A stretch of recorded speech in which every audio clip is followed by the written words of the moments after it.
भगवान शिव ने बताया कि कलयुग की स्त्रियां किस श्राप के कारण पराये पुरुषों में रत रहती हैं। मित्रों, एक बार देवी पार्वती भगवान शिव जी को मिलने आती है और कहती है, हे स्वामी, आज मैं मृत्यु लोक पर भ्रमण कर रही थी।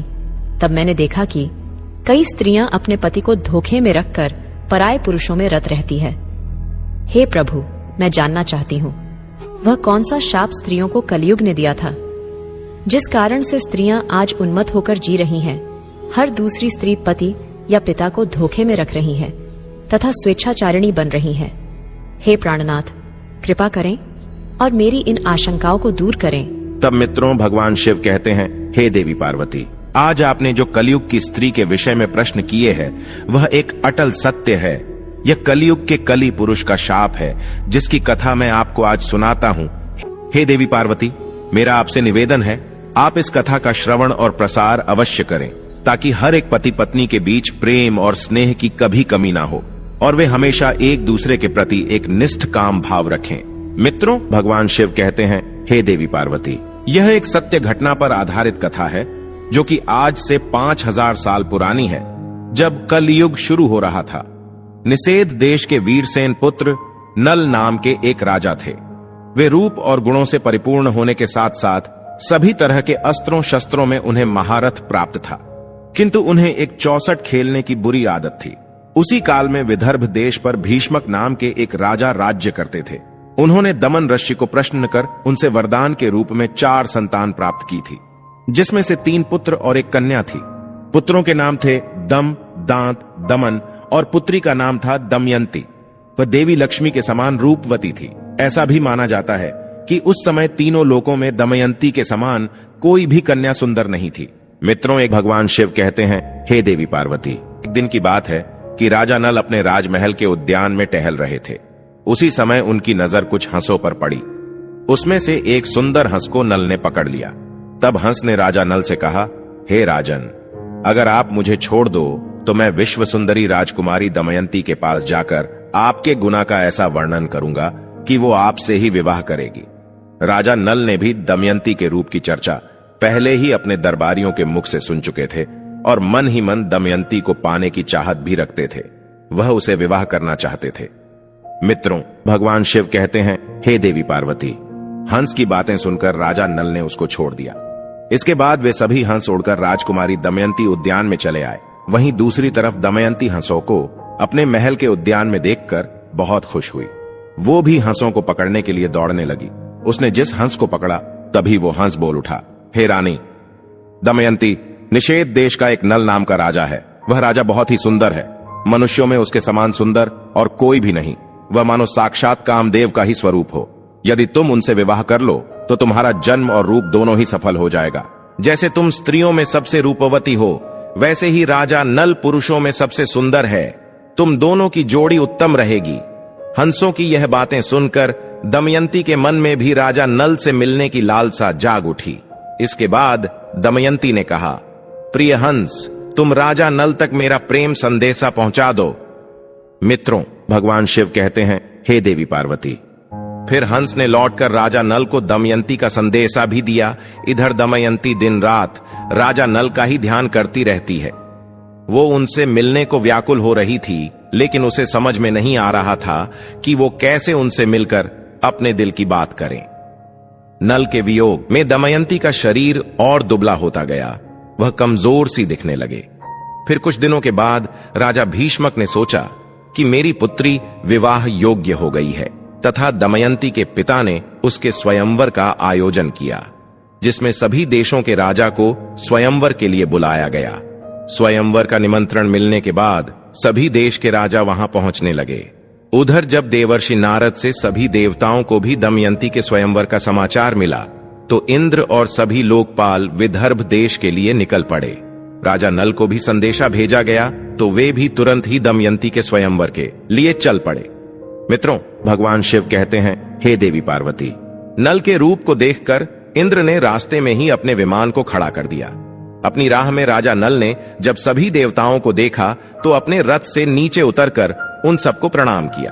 फिर इंद्र ने राजा नल से कहा, हे वत्स, राजन नल, आप बहुत रूपवान और गुणवान है। कृपा करके आप हम लोगों के दूत बन जाइए। आप हमारे दूत बनकर दमयंती के पास जाएं और कहें कि इंद्र, वरुण, अग्नि, कुबेर और यम देवता तुम्हारे पास आकर तुमसे विवाह करना चाहते हैं। इनमें से तुम जिसे चाहो उस देवता को अपना पति स्वीकार कर लो। मित्रों, यह सुनने बाद नल ने दोनों हाथ जोड़ते हुए देवताओं से कहा, हे प्रभु, मैं एक दूत बनकर वहां कैसे जा सकता हूं, जबकि मेरा और आप लोगों का वहां जाने का एक ही उद्देश्य है। इसीलिए मैं आपका दूत बनकर वहां नहीं जा सकता। आप लोग कृपया इस विषय में मुझे क्षमा कीजिए। तब देवताओं ने कहा, हे नल, तुम देवताओं का कहा टाल रहे हो, फिर सोच लो।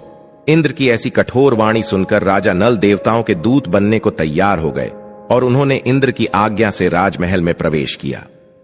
तब दमयंती और उसकी सहेलियां भी नल के रूप को देखकर मुग्ध हो गई और शर्म के मारे कुछ ना बोल पा रही थी। तब नल ने कहा, मैं यहाँ देवताओं का दूत बनकर आया हूँ। हे दमयंती, स्वर्ग के देवता तुम्हारे साथ विवाह करना चाहते हैं। तुम किसी भी एक देवता को चुन लो और विवाह कर लो। यही संदेश लेकर मैं तुम्हारे पास आया हूँ। देवताओं के प्रभाव से मैंने तुम्हारे महल में प्रवेश किया था, इसलिए मुझे कोई देख नहीं पाया। मैंने तुमसे देवताओं का संदेश कह दिया है। अब तुम्हारी जो इच्छा हो वो करो।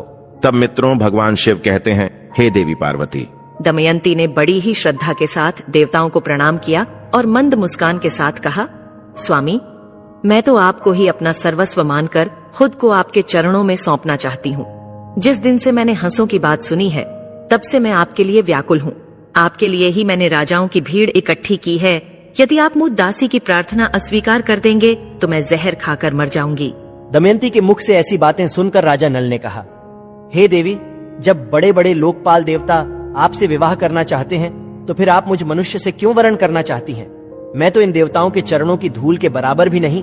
आप उन्हीं में से किसी एक से विवाह कर लीजिए। देवताओं का अप्रिय करने पर इंसान की मृत्यु भी हो सकती है। अतः आप मेरी रक्षा करें और उनका वरण कर लें। नल की यह बात सुनकर दमयंती घबरा गई। उसकी आंखों से आंसू छलकने लगे और वह मंद स्वर में बोली, मैं आपको वचन देती हूँ कि मैं आपको ही पति के रूप में वरण करूंगी। तब राजा नल ने कहा, परंतु इस समय मैं यहाँ देवताओं का दूत बनकर आया हूँ। अगर इस समय मैं अपने स्वार्थ की बात करने लगूं तो ये बात सही नहीं होगी। मैं तुमसे विवाह कर सकता हूँ, लेकिन जब वे धर्म के विरुद्ध ना हो। तभी राजकुमारी बोली, इसके लिए मेरे पास एक उपाय है। उसके अनुसार काम करने पर आपको दोष भी नहीं लगेगा और हमारा विवाह भी संपन्न होगा।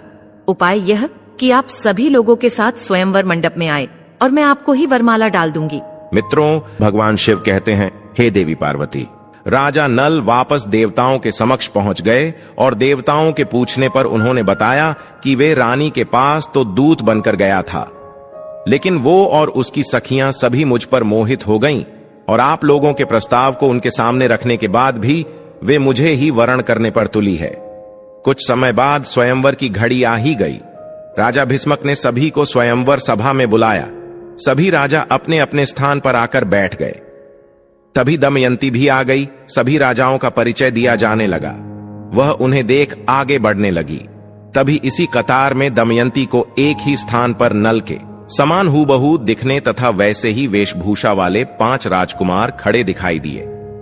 तब वह हैरान हो गई और मन ही मन विचार करने लगी कि इन 5 में से राजा नल को कैसे पहचानूं।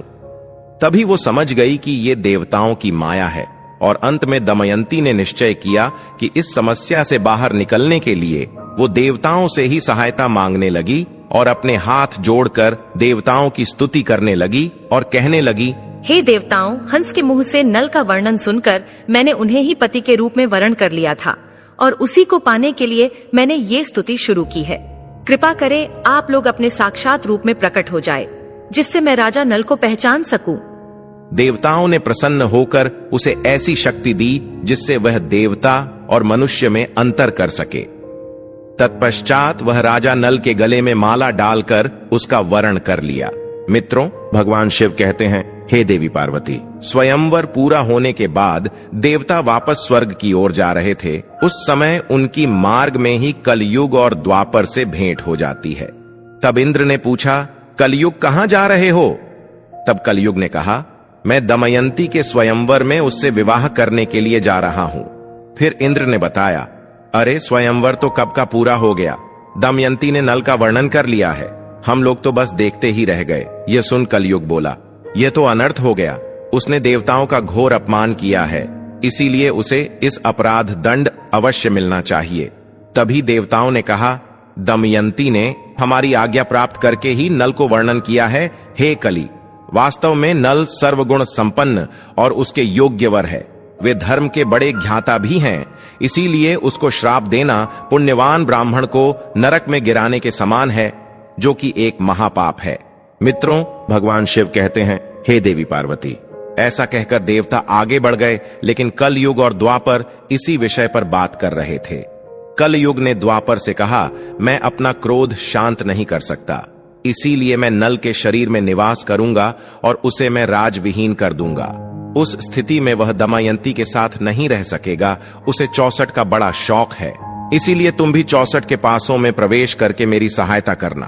और द्वापर ने भी उसकी बात मान ली। इसके बाद द्वापर और कलयुग दोनों ही नल की राजधानी गए, लेकिन कली को नल के शरीर में प्रवेश करने का कोई मार्ग नहीं मिल रहा था। वो सिर्फ एक अवसर चाहता था, नल के शरीर में प्रवेश करने का। इसी तरह समय बीतता गया, लेकिन कलयुग कुछ न कर पाया। फिर 12 वर्ष पश्चात एक दिन राजा नल संध्या के समय लघु शंका से निवृत्ति होकर बिना हाथ पैर धोए भोजन करने को बैठ गए। यह अपवित्र अवस्था देखकर कलयुग उनके शरीर में प्रवेश कर गया। वहीं कलियुग दूसरा रूप धारण कर उनके भाई, जो अलग रहकर अपना राज्य चलाते थे, पुष्कर के पास गया और उसने कहा, तुम नल के साथ 64 खेलो, मैं वचन देता हूं। मैं निश्चित रूप से उसका राज्य जिताने में तुम्हारी मदद करूंगा। पुष्कर ने कलयुग की बात मान ली और नल के पास शीघ्र ही चला आया। जब पुष्कर ने राजा नल को जुआ खेलने के लिए ललकारा तो राजा नल दमयंती के सामने उसकी ललकार सह न सके। मित्रों, भगवान शिव कहते हैं, हे देवी पार्वती, राजा नल ने 64 खेलने का निश्चय किया। फिर खेल प्रारंभ हुआ।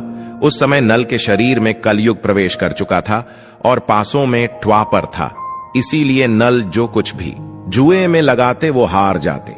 प्रजा और मंत्रियों ने राजा को रोकना चाहा, लेकिन वे सब कुछ हारने तक नहीं रुके।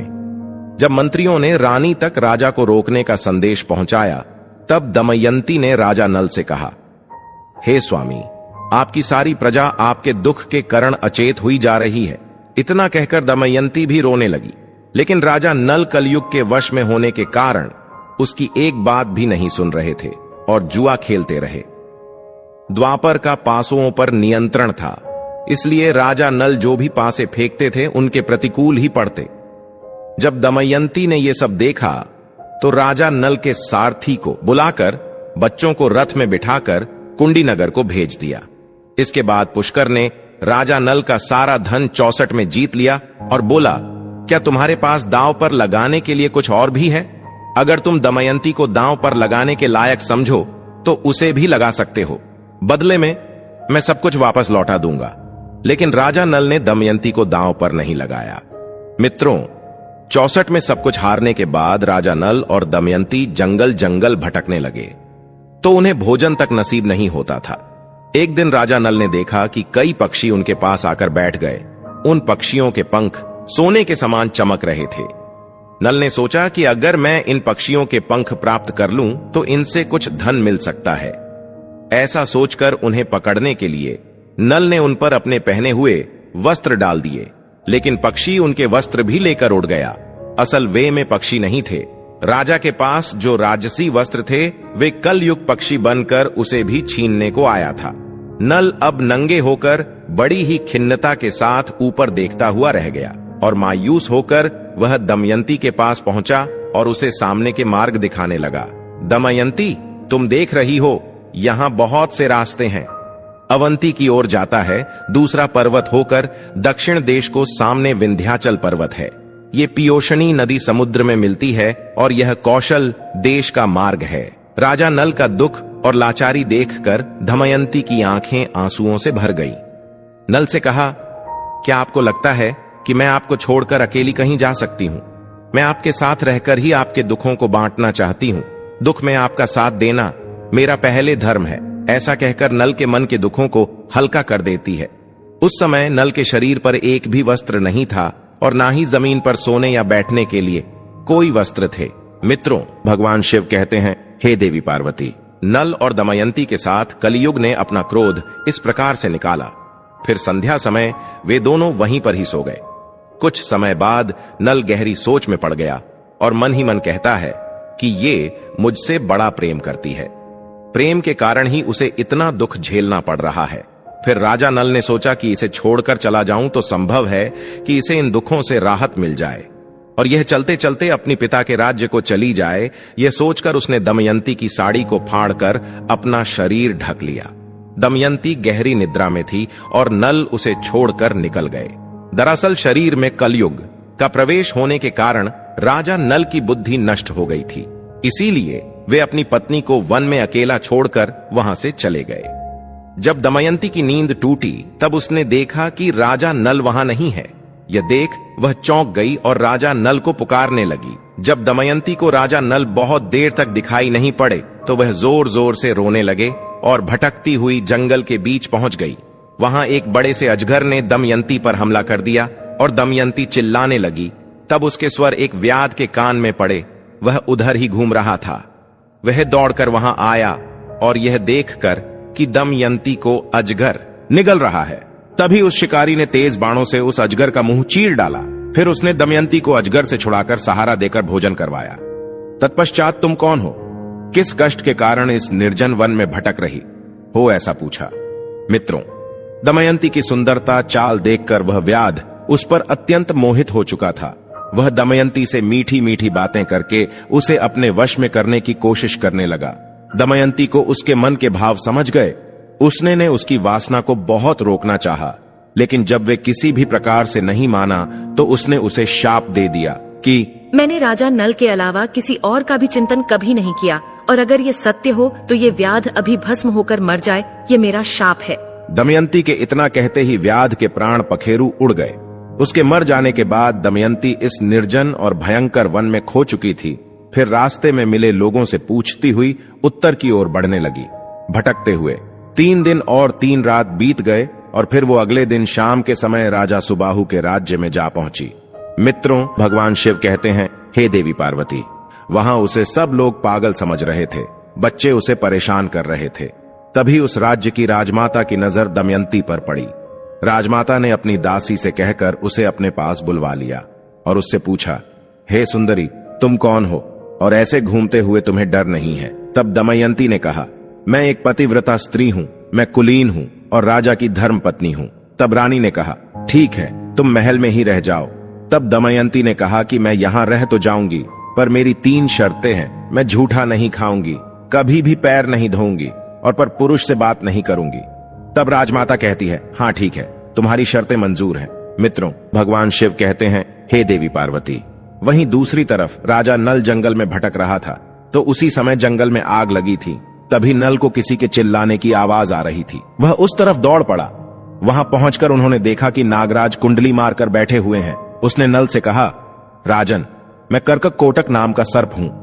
मैंने नारद मुनि को धोखा दिया था, तो इसलिए उन्होंने शाप दिया कि जब तक राजा नल तुम्हें ना उठा ले तब तक यही पड़े रहना। उनके उठाने पर ही तुम्हें इस शाप से मुक्ति मिल जाएगी। उनके श्राप के कारण कई सालों से मैं यहां से एक भी कदम आगे नहीं बढ़ा। हे राजन, तुम मेरी रक्षा करो, फिर मैं तुम्हें तुम्हारे हित की बात बताऊंगा और तुम्हारा मित्र बन जाऊंगा। मेरे वजन से मत डरो, मैं अभी हल्का हो जाता हूं। और देखते ही देखते नागराज अंगूठे के बराबर हो गए। इसके बाद नल उसे उठाकर जंगल से बाहर ले आए। फिर कर्ककोटक ने कहा, हे राजन, अब तुम अभी मुझे जमीन पर मत रखना, कुछ कदम गिनकर चलो। तब राजा 1 2 3 करते हुए राजा नल ने यूं ही पृथ्वी पर 10वां कदम रखा। तभी कर्ककोटक ने उसे डस लिया।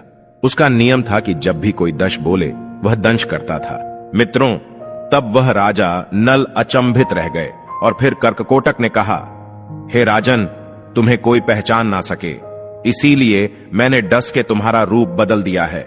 कलयुग ने तुम्हें बहुत दुख दिया था, अब मेरे विष के कारण वह तुम्हारे शरीर में बहुत दुखी रहेगा।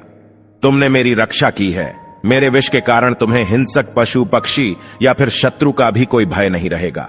अब तुम पर किसी भी विष का प्रभाव नहीं होगा और युद्ध में हमेशा तुम्हारी जीत होगी। कर्ककोटक ने राजा नल को दिव्य वस्त्र भी दिए और फिर वहां से अंतर्ध्यान हो गया। मित्रों, भगवान शिव कहते हैं, हे देवी पार्वती, उसके बाद राजा नल वहां से चलते हुए राजा रथुपर्ण की राजधानी अयोध्या में पहुंचे। फिर उन्होंने दरबार में पहुंचकर राजा से कहा, मेरा नाम बाहुक है। मैं घोड़ों को हाँकने और उन्हें तरह तरह की चालें सिखाने का काम करता हूं। घुड़ विद्या में मेरे जैसा निपुण इस समय पृथ्वी पर और कोई भी नहीं। बाहुक की बातें सुनकर उसे राजा अपने पास रख लेते हैं। उन दोनों की अच्छी मित्रता बन जाती है। राजा नल रतुपर्ण को घुड़ विद्या सिखाते हैं और रतुपर्ण नल को 64 का खेल सिखाते हैं। अब इसी तरह कुछ दिन बीत जाते हैं। मित्रों, उधर जब राजा विदर्भ को यह समाचार मिला कि उनके दामाद नल और पुत्री दमयंती राजपाट विहीन होकर वन में चले गए हैं, तब उन्होंने सुदेव नाम के एक ब्राह्मण को नल और दमयंती का पता लगाने के लिए चेदिन रेश के राज्य में भेज दिया। उसने एक दिन राजमहल में दमयंती को देख ही लिया। उस समय राजा के महल में कोई धर्म कर्म का कार्य हो रहा था। दमयंती सुनंदा के साथ बैठकर वह कार्यक्रम देख रही थी। इस समय सुदेव दमयंती के पास गया और उससे बोला, मैं तुम्हारे भाई का मित्र हूं। मैं तुम्हारे भाई की आज्ञा से तुम्हें यहां ढूंढने आया हूं। तब दमयंती ने भी उसे पहचान लिया। वे सबका कुशल मंगल पूछने लगे और पूछते पूछते रो पड़ी।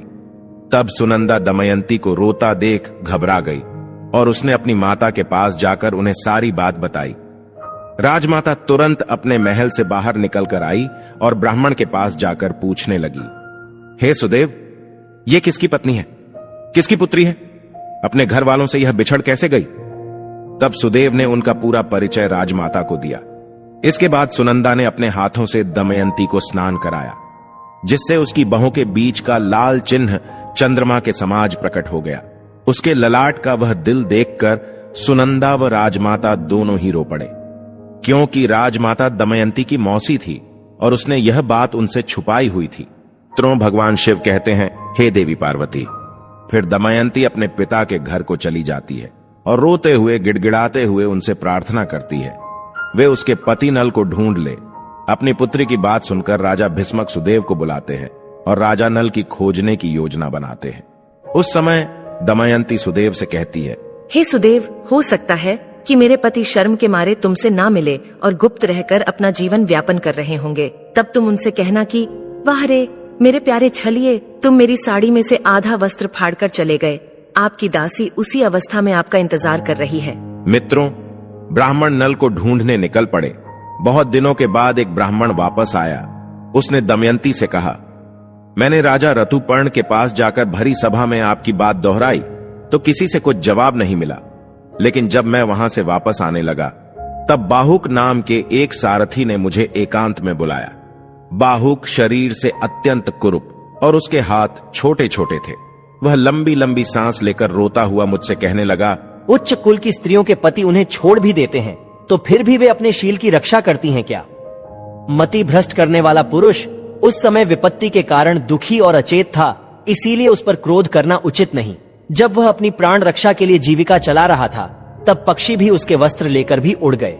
मित्रों, भगवान शिव कहते हैं, हे देवी पार्वती। जब ब्राह्मण ने ये बातें दमयंती से कहीं, उसकी आंखों में आंसू भर गए। रोते हुए उसने अपनी माता को सारी बात बताई। तब दमयंती की माता ने कहा कि यह बात वह अपने पिता से ना कहे। मैं सुदेव ब्राह्मण को इस काम के लिए भेजती हूँ। तब दमयंती ने सुदेव से कहा, हे सुदेव, आप जल्द से जल्द अयोध्या नगरी पहुँचे और वहाँ पहुँचकर राजा रतुपर्ण से कहना कि दमयंती फिर से स्वयंवर कर पति का चुनाव करना चाहती है। वहाँ बड़े बड़े राजा और राजकुमार आ रहे हैं और स्वयंवर की तिथि कल ही है, इसीलिए अगर आप पहुँच सके तो वहाँ चले जाइए। जीने अथवा मरने का किसी को पता नहीं है, इसीलिए राजकुमारी दमयंती कल शाम से पहले ही पति का वर्णन करेगी। यह बात सुनकर सुदेव अयोध्या गए और उन्होंने राजा रतुपर्ण से यह सब बातें बता दी। सुदेव की बातें सुनकर राजा ने बाहुक को बुलाया और कहा, और हमें जल्द से जल्द विदर्भ देश में पहुंचना है।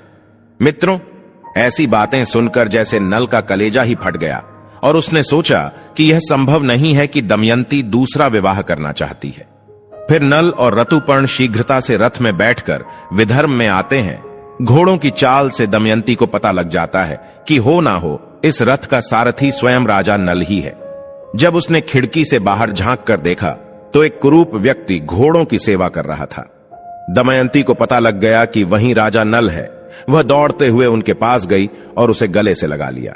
तभी बाहुक ने कर्क कोटक नाग के जो वस्त्र पहने हुए थे उसे उतार दिए और पत्नी के सच्चे प्रेम के कारण कलयुग का असर समाप्त हो गया, जिस कारण से वह राजा नल के शरीर से बाहर आता है और दमयंती का पति के प्रति प्रेम भाव देखकर उसे अत्यधिक घृणा हो जाती है। वहीं राजा नल भी अपने पूर्व रूप में वापस आ जाते हैं। मित्रों, भगवान शिव कहते हैं, हे देवी पार्वती, किंतु अभी भी द्वापर युग का काल थोड़ा शेष था, जिस कारण से कली नल और दमयंती को अपने वशीभूत नहीं कर पाया और उसने क्रुद्ध होकर दमयंती को शाप दिया कि हे दमयंती, आज तो तुम मेरे वशीभूत नहीं हो पाई, अपितु मैं कलयुग की नारियों को यह शाप देता हूं। मित्रों, भगवान शिव कहते हैं, हे देवी पार्वती, अब मैं आपके सारे प्रश्नों के उत्तर देता हूं जो कलयुग ने स्त्रियों को दिए थे। हे गौरी, कलयुग कहता है, ये स्त्रियां आलसी बन जाएंगी, देर से उठेगी, पति के साथ ही भोजन करेगी, वे अपनी पति से कभी भी संतुष्ट नहीं रहेगी और गुण अधिक धन की लालची बन जाएगी।